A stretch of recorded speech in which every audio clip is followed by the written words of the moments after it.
비상을 재촉하는 또 하나의 날개. 공명은 날이 밝는 대로 유비를 찾아가 주유가 죽은 것을 알렸다. 어지간하면 공명의 말을 믿는 유비도 그것만은 그냥 믿을 수 없는지 사람을 동호로 보내 알아보게 했다. 오래전에 주유가 정말로 죽은 게 확인되자 유비가 공명에게 물었다. 주유가 죽었다면 이제 우리는 어떻게 해야겠소? 주유를 대신해 동호의 군사를 거느릴 사람은 반드시 노숙일 것입니다. 그는 우리와 가까운 사이니 당장은 별일이 없겠지요. 그런데 어젯밤 제가 천문을 보니 장성이 동방에 모여들고 있습니다. 주유를 문상한다는 핑계로 제가 동호에 건너갔다 와야겠습니다. 어진 선비를 찾아 주공을 돕게 할 수 있을 것입니다. 공명의 그 같은 대답에 유비가 걱정스런 얼굴로 말했다. 동호로 가시는 것은 좋지만 그곳 사람들이 선생을 해치지나 않을까 두렵소. 그 말에 공명이 빙긋 웃으며 유비를 안심시켰다. 주유가 살아있는데도 저는 두려워 않고 동호를 다녀왔습니다. 이제 주유가 죽었는데 또 무엇을 걱정하겠습니까? 그러고는 곧 조운에게 500군사를 주어 따르게 한 뒤 제사에 쓸 물건들을 갖추어 배에 올랐다. 파악으로 가는 도중에 사람을 놓아 알아보니 손권은 이미 노숙을 도독으로 삼았고 주유의 영구는 시상으로 옮겨갔다는 것이었다. 이에 공명은 뱃머리를 시상으로 돌렸다. 공명이 시상에 이르니 노숙이 나와 공명을 맞아들였다. 주유 밑에 있던 장수들은 한결같이 공명을 죽여버리고 싶었으나 조운이 칼을 찬 채 뒤따르고 있어 함부로 손을 쓸 수가 없었다. 그걸 아는지 모르는지 공명은 태연하기만 했다. 가져간 재물을 주유의 영전에 차리게 한 뒤 스스로 수를 따르며 땅바닥에 무릎을 꿇고 재물을 읽어나갔다. 슬프구나 공근이여. 불행히도 일찍 죽었구려. 목숨이 길고 짧은 것은 하늘에 매인 것이라 하나 사람이 어찌 슬퍼하지 않을 수 있으리요. 내 마음 실로 아파 한 잔 술을 부어 올리오니 넋이라도 있거든 부디 이 정성을 거두어 주시오. 공명은 거기까지 읽고 목이 메어 한참을 흐느끼다가 다시 읽어나갔다. 그대 어릴 적 배움의 때를 생각하고 슬퍼하노니 그대는 손백부, 손책을 사귐의 의의를 짚어 재물을 나누어 썼고 집을 비켜주어 살 곳을 마련해 주었소.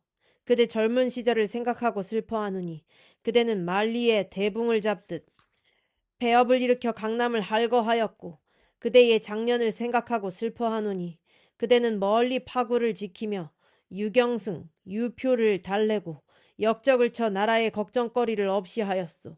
그대의 풍도를 생각하고 슬퍼하노니 그대는 소교를 배필로 맞아 한나라 신하의 사위로서 조정에 부끄러워할 바가 없었으며 그대의 기계를 생각하고 슬퍼하노니 그대는 그른 것을 말리고 옳은 것은 받아들여 처음에는 날개를 펼치지 못했으나 끝에는 크게 떨쳐 솟구쳤소. 파양호에서 장관이 달래러 왔을 때를 생각하며 슬퍼하노니 그대는 아무렇지 않은 듯 그를 맞아들여 넓은 도량과 높은 뜻을 보여주었고 그대의 큰 재주를 생각하며 슬퍼하노니 문무의 주략에 두루 능한 그대는 불로 적을 쳐 깨뜨림으로써 강한 자를 억누르고 약한 이를 도왔소. 거기서 공명은 다시 한번 흐느낌으로 읽기를 그쳤다가 이어서 읽었다. 그대 살았을 적 씩씩한 모습과 빼어난 기상을 떠올리고 때 아닌 죽음을 슬퍼하며 엎드려 우노라.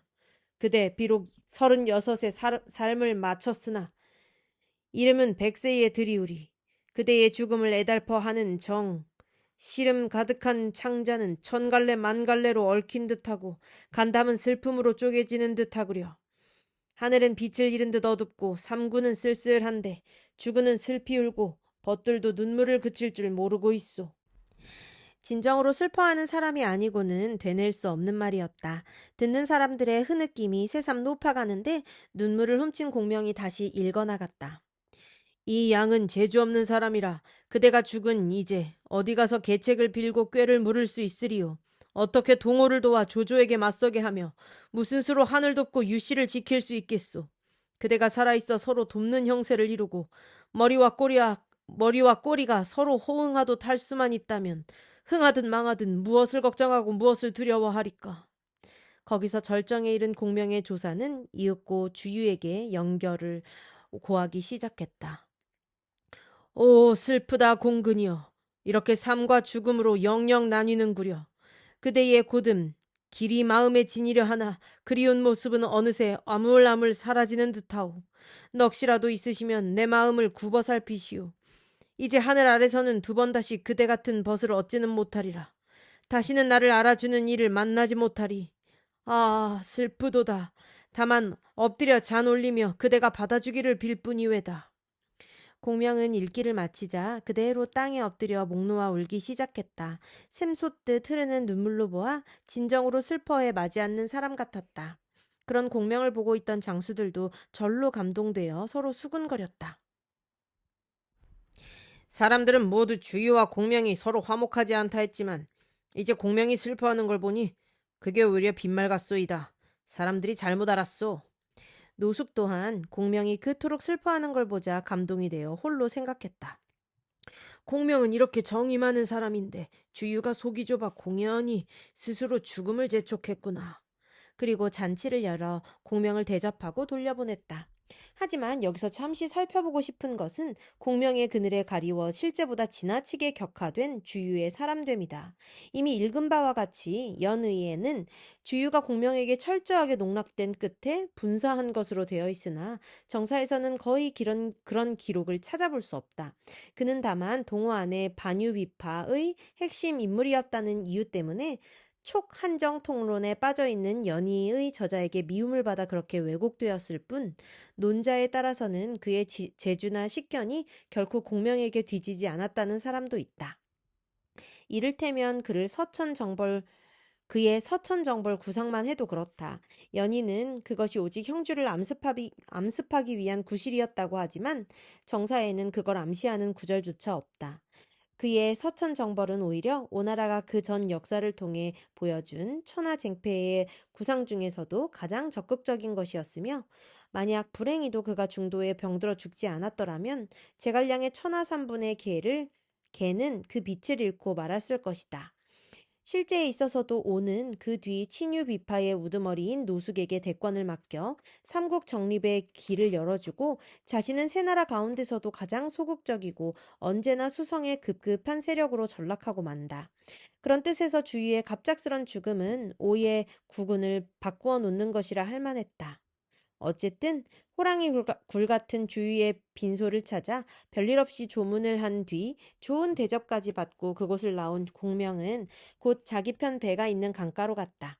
그리고 서둘러 배에 오르려는데 누군가가 공명의 옷깃을 움키며 껄껄 웃었다. 그대는 주랑을 격동시켜 죽여놓고 이제는 문상까지 왔구나. 너무 대단하다. 대담하다. 동호회는 사람이 없는 줄 아는가?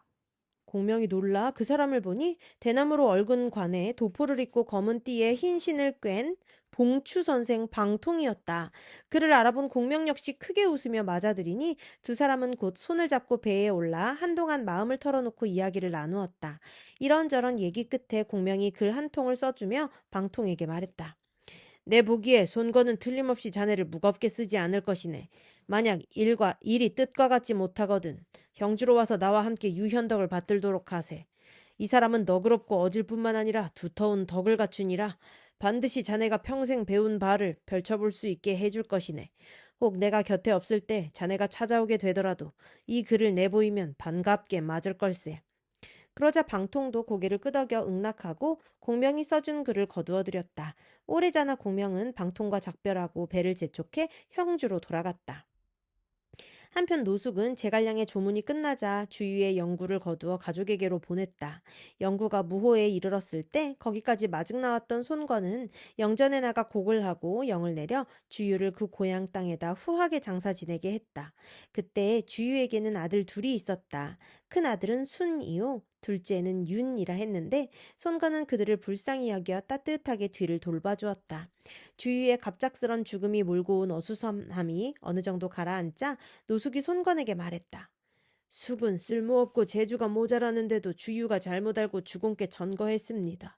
실로 맡은 바 대임을 감당할 수 없으니 바라건대 저로 하여금 한 사람을 천거하여 주공을 도울 수 있게 하여 주십시오. 이 사람은 위로는 천문에 통하고 아래로는 지리에 밝을 뿐만 아니라 지모와 계략은 관중 악의에 덜하지 않고 군사를 부리는 데는 손자와 오자에 비길만 합니다. 지난날 주유도 그의 자주 그의 말을 따랐고 제갈량조차 그의 재주에는 깊이 탐복했을 정도였지요. 지금 강남에 머물고 있는데 어찌하여 그를 불러 무겁게 쓰시지 않습니까? 그 사람이 누구요? 송건이 크게 기뻐하며 물었다. 노숙이 얼른 대답했다. 그 사람은 양양이 고향인데 이름은 방통이며 자는 사원, 도호는 봉추 선생이라 합니다. 그 사람이라면 나도 오래전부터 이름을 들었소. 이미 우리 땅에 와 있다니 되도록이면 빨리 만나볼 수 있도록 해주시오. 송건이 그렇게 말하자 노숙은 곧 방통을 불러들여 송건을 보게 했다. 서로 예를 마친 뒤 송건은 가만히 방통을 살펴보았다. 짙은 눈썹에 들창 코요. 시꺼먼 얼굴에 짧은 수염을 달고 있어 괴이쩍었다. 잘생긴 주유만 보아온 송건에게는 우선 방통의 생김부터가 탐탁지 않았다. 공은 평생토록 어떤 것을 주로 공부하셨소? 이윽고 손건이 시큰둥한 말투로 물었다. 손건의 마음을 읽은 방통은 심기가 상했다. 처음 만나 조심스럽게 처신해야 할 자리였으나 별로 거리낌 없이 대답했다.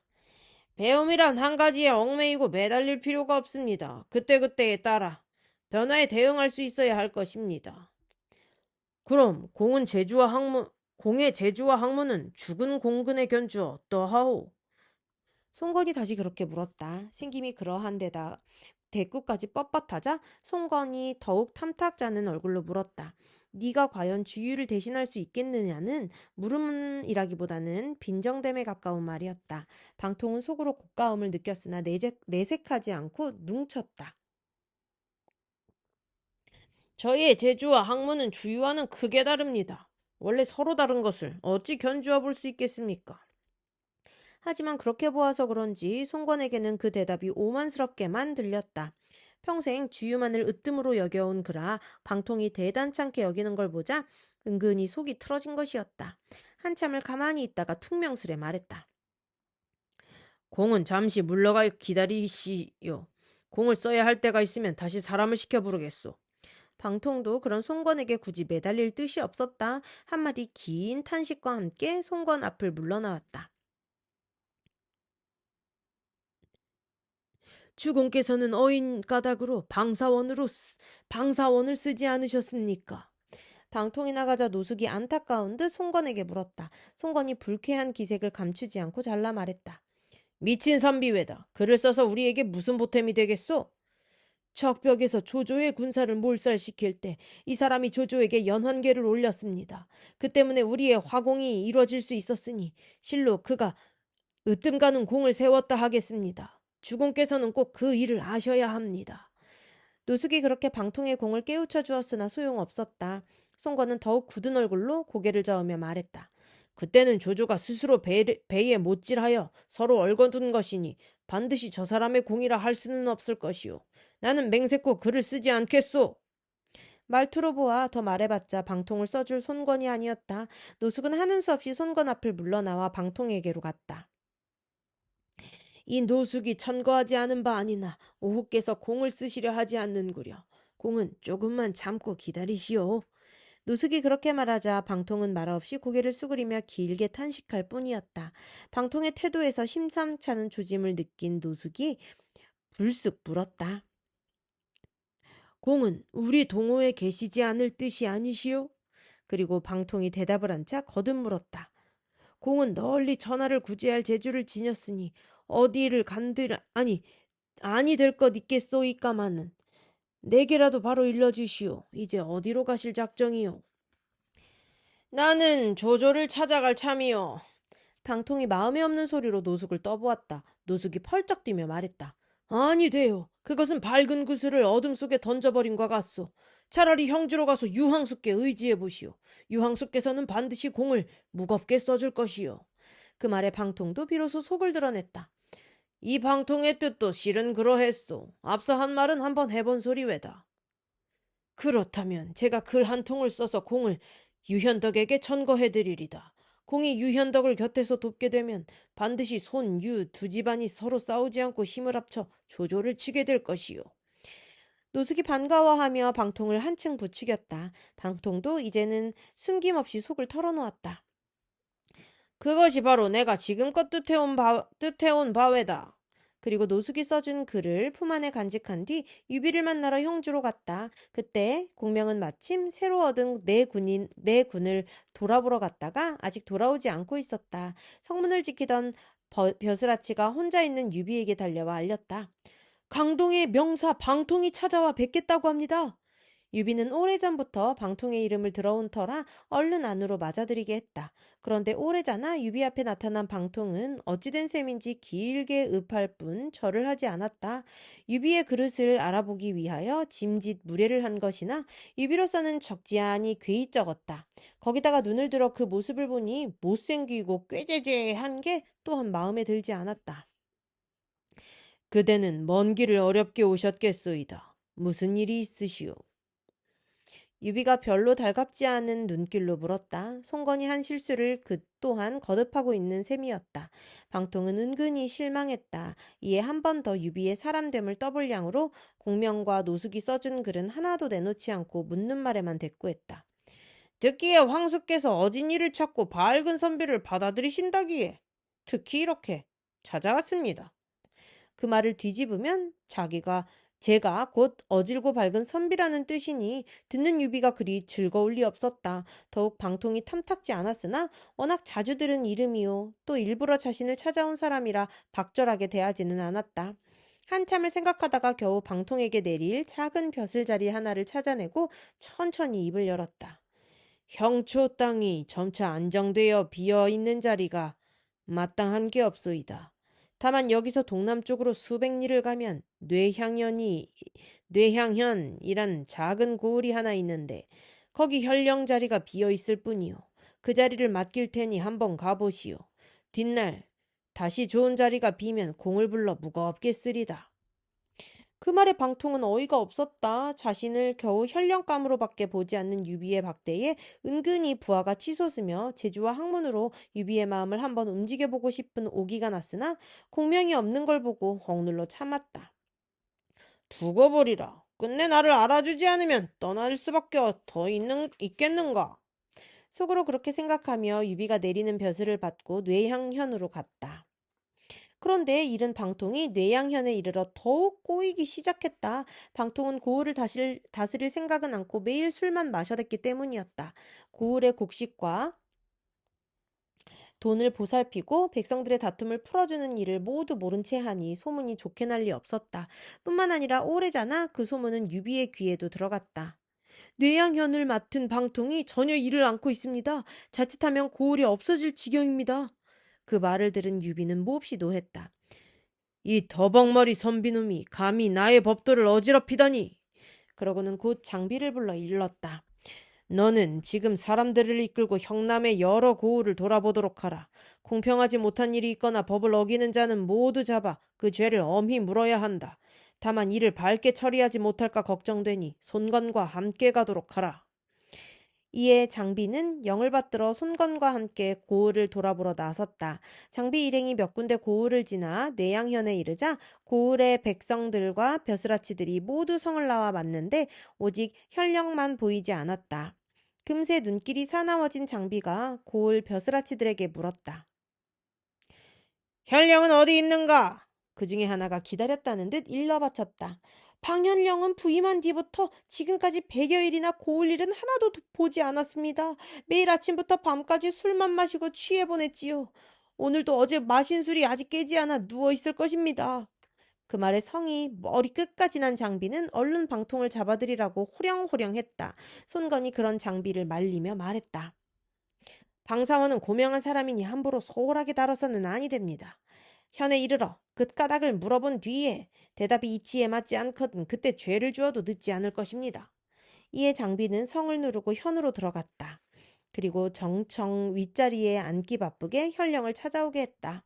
이윽고 방통이 장비 앞에 나타났다. 관과 옷은 흐트러지고 언제 마신 술인지 남에게 부축을 받을 만큼이나 취한 채였다. 장비가 두 눈을 부라리며 성난 목소리로 꾸짖었다. 우리 형님께서는 그래도 너를 사람으로 여겨 이 고을의 형령으로 삼았거늘 네 어찌 감히 고을 일을 내팽개쳤느냐? 장군께서는 무슨 까닭으로 내가 고을 일을 모두 내팽개쳤다가 하시오? 방통이 껄껄 웃으며 그렇게 되물었다. 장비가 더욱 목소리를 높여 호령했다. 너는 이 자리를 맡은 지 100일이 넘도록 매일같이 술에 취해 지냈다. 이러고도 고을리를 내팽개친 게 아니란 말이냐?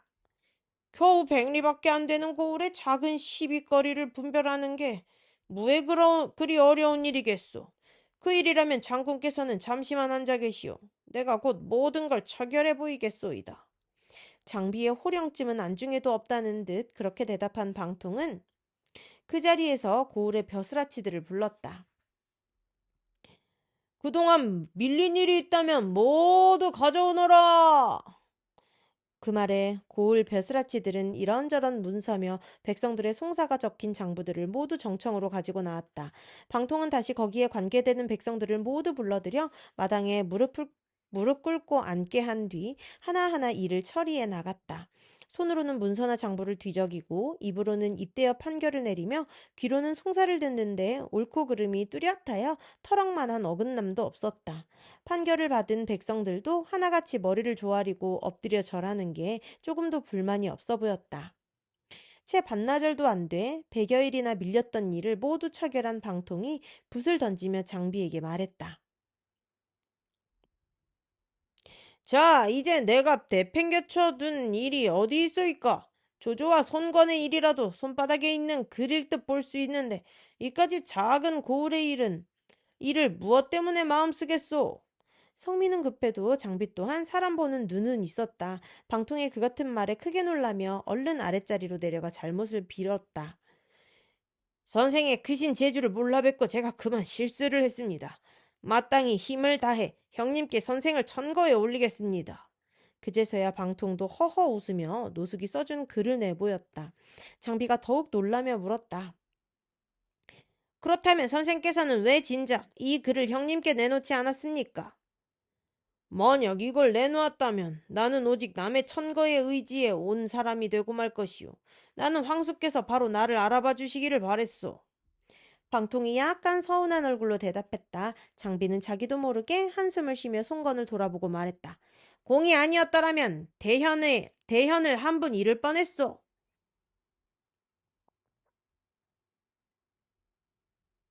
그런 뒤에 곧 방통을 작별하고 형주로 돌아갔다.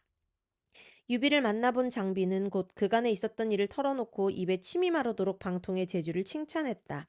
듣고 난 유비도 크게 놀라며 뉘우쳤다. 그토록 현사를 그릇 대접했으니 이는 모두 나의 허물이다. 장비는 그런 유비에게 다시 노숙이 써보낸 글을 전했다. 유비가 뜯어보니 대략 이런 글이 적혀 있었다. 방사원의 제주는 백리 고을이나 다스릴 작은 제주가 아닙니다. 마땅히 치중 별과 같은 자리를 맡기시어 처음부터 마음껏 그의 뜻을 펼 수 있게 해주십시오. 만일 황수께서 외모만을 보시고 그 속에 든 배움은 알아주시지 않아 마침내 그가 다른 사람에게 쓰이게 된다면 실로 그보다 더 애석한 일이 없을 것입니다. 읽기를 마친 유비는 더욱 방통을 박하게 대접한 게 후회되었다. 이미 엎지른 물을 어떻게 주워 담을까 걱정하며 속으로 한탄하고 있는데 문득 공명이 돌아왔다는 전갈이 왔다. 유비가 달려나가 공명을 맞아들이자 공명이 먼저 물었다. 방군사께서는 별일 없이 잘 계십니까? 공명이 대뜸 방통을 군사라고 부르는 바람에 유비는 찔끔했다. 공명이 그토록 높이 보는 사람을 자신은 겨우 현령으로 삼은 까닭이었다. 요사이 뇌양현을 다스리게 했더니 술만 좋아하고 일은 보지 않는구려. 유비가 낯없어 하며 그렇게 우물거렸다. 공명이 껄껄 웃다가 다시 물었다. 사원은 백리 고을이나 다스리고 있을 재주가 아닙니다. 그 가슴 속에 든 배움은 저보다 10배나 낫지요. 일찍이 제가 그를 천거하는 글을 써준 적이 있는데 주공께서는 아직 받지 못하셨습니까? 사원은 백리 고을이나 다스리고 있을 재주가 아닙니다. 그 가슴 속에 든 배움은 저보다 10배나 낫지요.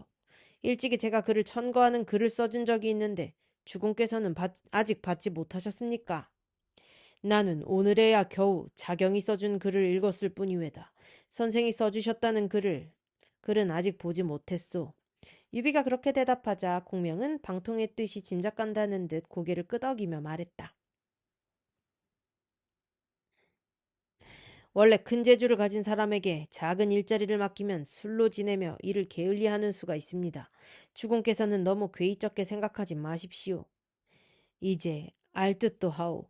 사실 장비가 말해주지 않았더라면 나는 대현을 잃어버릴 뻔했소. 그제서야 유비는 솔직하게 자기 잘못을 털어놓고 장비를 불러 일렀다. 너는 뇌양현으로 가서 방통선생을 형주로 모셔오너라. 이에 장비는 곧 뇌양현으로 달려가 방통을 데려왔다. 방통이 형주로 돌아오자 유비는 계단 아래까지 내려가 잘못을 빌었다. 그때서야 비로소 방통은 공명이 전에 그를 위해 써준 글을 내놓았다. 유비가 뜯어보니 봉추가 오거든 그날로 노피스라는 공명의 간곡한 당부가 적혀 있었다. 방통이 곧 봉추라는 걸 알자 유비는 기쁨을 이기지 못했다. 지난날 사마적 덕주 선생이 말하기를 복룡과 봉추 두 사람 중 한 사람만 얻어도 천하를 평안케 할 수 있으리라 했는데 이제 나는 그 두 사람을 모두 얻었다. 한시를 다시 일으키는데 무슨 어려움이 있겠는가. 그렇게 말하며 다시 크게 웃었다. 그리고 곧 방통을 부군사 중랑장으로 삼아 공명과 더불어 방략을 짜내고 군사를 조련하며 적정을 탐지하는 일을 보게 했다. 그런데 방통과 유비의 이 같은 만남에 대해 정사의 기록은 조금 다르다. 유비가 방통에게 뇌양현을 다스리게 한 것은 사실이지만 방통이 유비에게로 온 것이 노숙과 제갈량의 권유 때문이었다는 기록은 없다. 그리고 제갈량과 노숙이 각기 써주었다는 천거의 글도 실은 연의를 지은 이에 윤색에 지나지 않는다. 노숙이 유비에게 방통을 주둔하는 글을 보낸 것은 유비가 방통을 면직시킨 뒤의 일이며 제갈량은 다만 말로써 유비에게 기용을 권했을 뿐이었다. 하지만 어쨌든 방통을 얻은 것은 유비에게 새로운 날개가 하나 더해진 것이나 다름없었다. 그리고 그 새로운 날개는 이제 유비에게 천하를 향한 힘찬 비상을 재촉할 것이었다. 끝.